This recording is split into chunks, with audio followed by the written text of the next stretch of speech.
Hello everyone, welcome to this short painting tutorial where I will show you my painting workflow. Let's open Rebelle, select a size of the canvas and the paper texture. Today in particular I would like to make an illustration set in a jungle, so I have prepared some references, which I will show how to load on the work screen and which will help us during our journey. In the mixing palette, I begin to prepare the colors that I will use in the illustration, using the blending and transparency to find the intermediate shades for the shadows and the lights. I will create a new layer where we can start. Usually, I start with an idea for a story or sometimes a specific text. In this case I prefer to focus on a free use of color applied to the first subject that came to my mind. In short, let's have pure fun with color and brushes.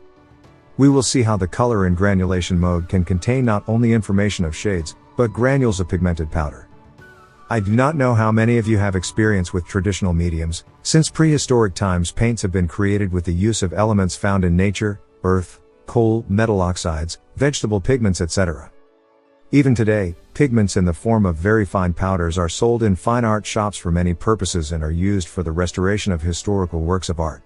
So what we perceive as color is the result of a physical process related to the refraction of light on a surface that retains a certain frequency range and returns others. The screen is recreated artificially with a lighting led through RGB mixing. In Rebelle the presence of the granulation of pigments that are dissolved in the painting is perceptible and also reacts with water during the drying time.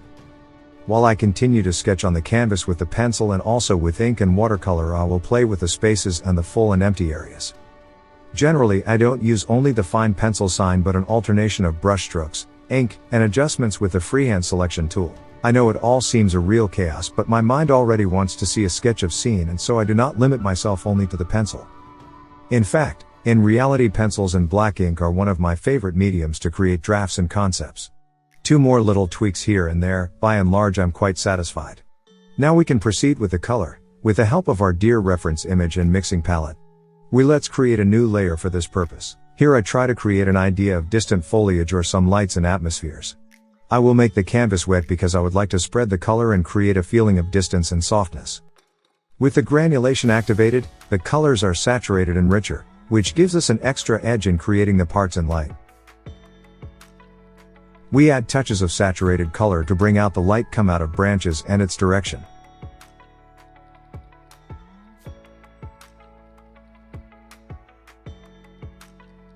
With the bristle brush we get a touch of variegated brush that can fit well into the foliage.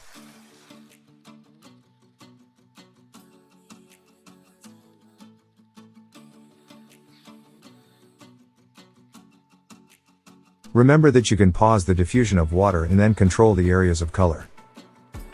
If we particularly like a color area and want to retouch it up without going to change its silhouette, you can lock the transparency with the checkered icon in the layers panel. It is useful to darken a part in the shade or in light. Now an area can be unlocked again by wetting the margins and voila! We get a new spread and so on. The options are endless.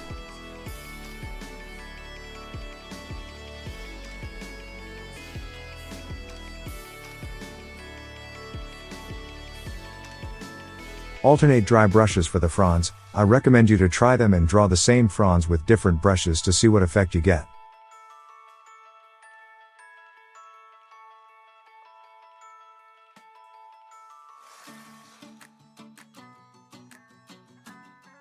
I really like Rebelle's ability to enrich our work with just one stroke.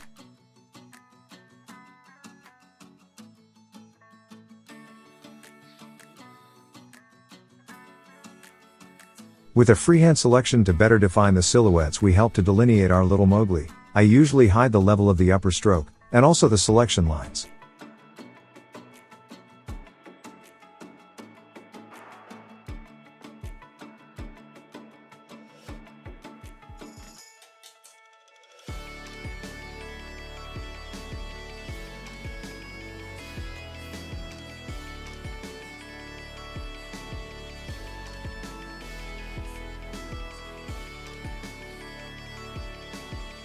To give a natural shade I let the watercolor spread on the area with locked transparency and navigating the tilt of the canvas. When we are satisfied we can dry the layer with the icon on Layers panel.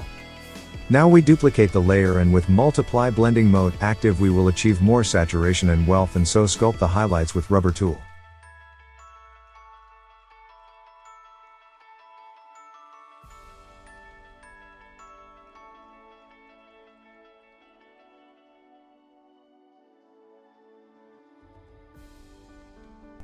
Once we are happy we merge the two layers together. I'll go back and finish the fronds in the background. I help myself with the bristle brush and the lock transparency in the shape.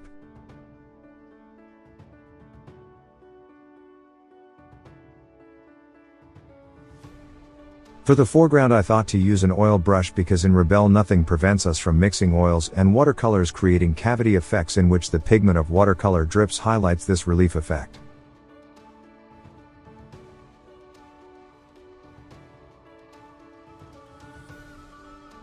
For the coat of the panther I want to create a velvet effect that recalls the fur. To do this I let the water work and fades naturally.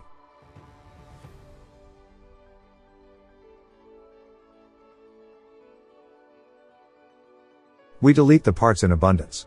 I fix the shape that has been shaped in color phase without having a precise pencil. Sometimes I'd rather erase than color. I often rely on the selection tool and the lock transparency.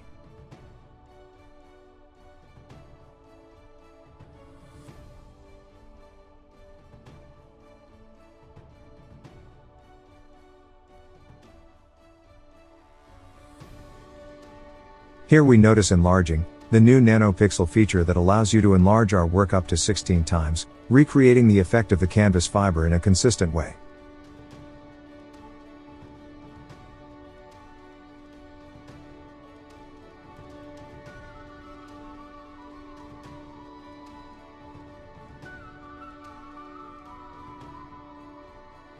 Here is the work almost at the end. I hope you enjoyed it, and above all it was useful this tutorial.